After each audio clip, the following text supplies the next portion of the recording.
સુરતમાં અકસ્માતના બનાવો દિવસે ને દિવસે વધી રહ્યા છે, ત્યારે વધુ એક અકસ્માત અને તેના હચમચાવતા સીસીટીવી સામે આવ્યા છે। પાલ વિસ્તારમાં બેફામ દોડી રહેલા ડમ્પર ચાલકે સાયકલ લઈને ટ્યુશન જતા વિદ્યાર્થીને અડફેટે લીધો હતો। ત્યારબાદ ડમ્પર ચાલક ફરાર થઈ ગયો હતો, જ્યારે આ વિદ્યાર્થીને ગંભીર હાલતમાં ખાનગી હોસ્પિટલ ખસેડવામાં આવ્યો।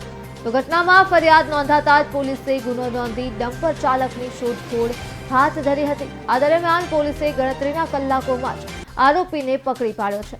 તો આ ઘટનામાં પોલીસે કાયદેસરની કાર્યવાહી હાથ ધરી છે। તો સુરત ખાતે ડમ્પર ચાલકે એક વિદ્યાર્થીને અડફેટે લીધો હતો। વધુ એક અકસ્માતની ઘટના સામે આવી છે, જે માત્ર ગણતરીના કલાકોમાં જ પોલીસ દ્વારા આરોપીની ધરપકડ કરાઈ લેવાઈ છે।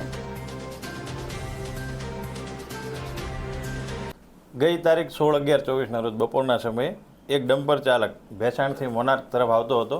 તે દરમિયાન એક વિદ્યાર્થી ટ્યુશને જતો સાયકલ લઈને, ત્યારે સિગ્નલ ઉપર ડમ્પરના ઓવર સ્પીડના કારણે અકસ્માત થયેલ છે। એમાં વિદ્યાર્થીને જમણા પગે ફ્રેક્ચર થયેલું છે અને આ ઘટનાની જાણ થતાં પોલીસે તાત્કાલિક ટ્રક ડ્રાઈવરને ડિટેન કરેલ છે। આગળ ફરિયાદની પ્રોસેસ કરી અને તપાસના કામે ડ્રાઈવરની અટક કરવામાં આવેલી છે અને વધુ પૂછપરછ આ બાબતે ચાલુમાં છે। અત્યારે આ રોડ ઉપર અન્ય વાહનો પણ ડમ્પરોના લાયસન્સ અંગે ચેકિંગની કાર્યવાહી ચાલુ કરવામાં આવેલી છે।